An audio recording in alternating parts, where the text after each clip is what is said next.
Hi student, this is Sri Ravi Kumar. Now I am explaining about Deccan Plateau related to 10th class social studies. Deccan Plateau.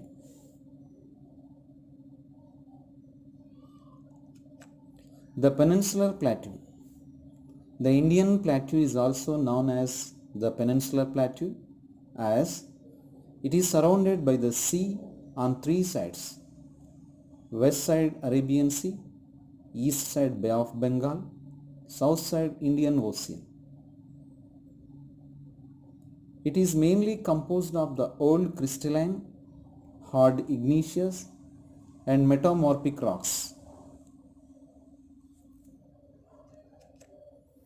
Large amount of metallic, non-metallic mineral resources are found here in the Indian Plateau. It has broad and shallow valleys with rounded hills. The topography of the plateau is slightly tilted towards east.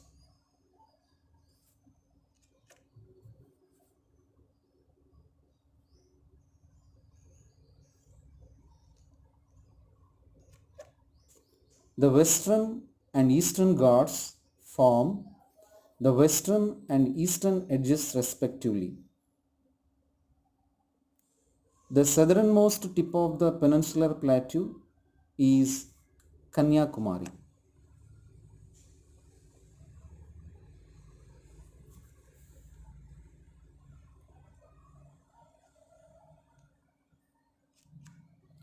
The peninsular plateau consists of two broad divisions, namely the Central Highlands, also called Malwa Plateau, and the Deccan Plateau.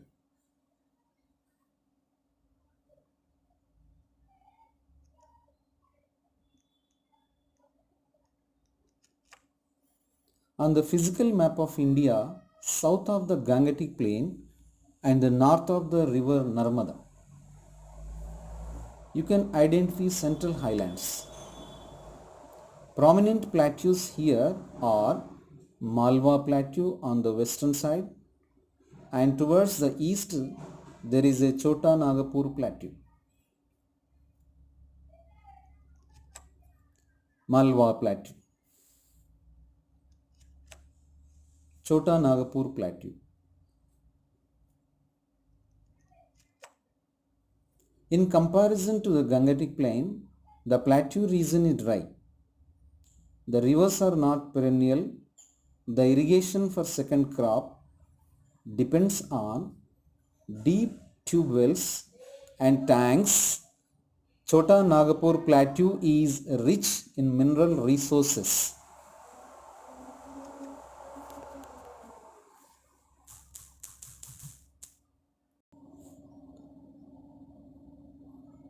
The portion of the peninsular plateau lying to the south of Narmada, a triangular landmass, is called Deccan Plateau. Satpura range forms the Deccan Plateau's north edge, while the Mahadev, the Kaimur range and a portion of Maikal range are the eastern edges.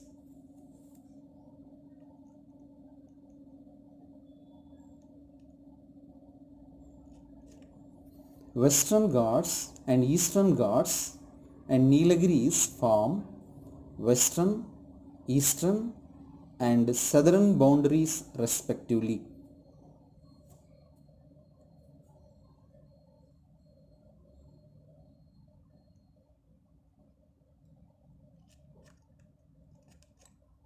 The Western Ghats lie parallel to the west coast. The structure of the West Ghats is continuous with a few pauses as the gateway to the coastal plains.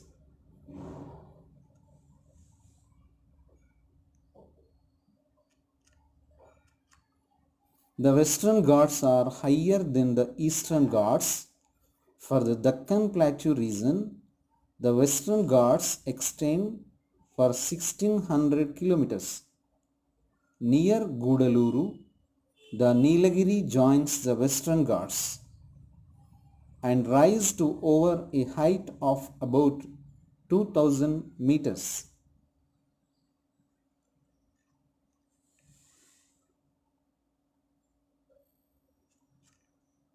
The famous hill station Udagamandalam, popularly known as Ooty, which is located in the Nilagiris.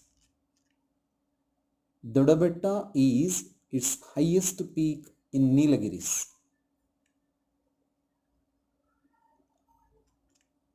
Western Ghats include the Palani Hills of Tamil Nadu, Anamalai and Cardamom Hills of Kerala, Anaimudi of Anamalai Hills, the highest peak in South India.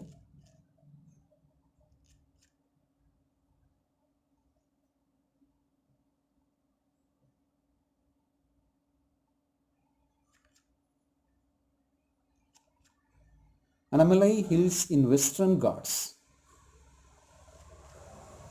The Eastern Ghats extend from Mahanadi Valley in the north to Nilagiris in south.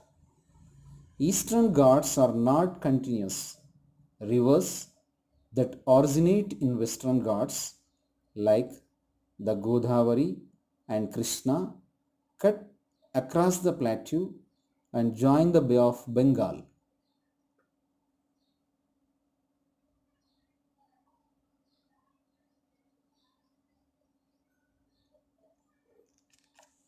The average height of the Eastern Ghats rarely exceeds 900 meters. The highest peak in Eastern Ghats is Arama Konda, found at Chintapalli of Andhra Pradesh. Its height 1680 meters. Nalamala Hills, Velikonda Hills, Palakonda Hills and Sheshachalam's hills are some of the hill tracts of Eastern Ghats. World famous Balaji temple, Sri Venkateswara Swami temple is located in Sheshachalam hills. One of the remarkable feature of the peninsular plateau is block soils formed due to volcanic activity. Thank you for watching.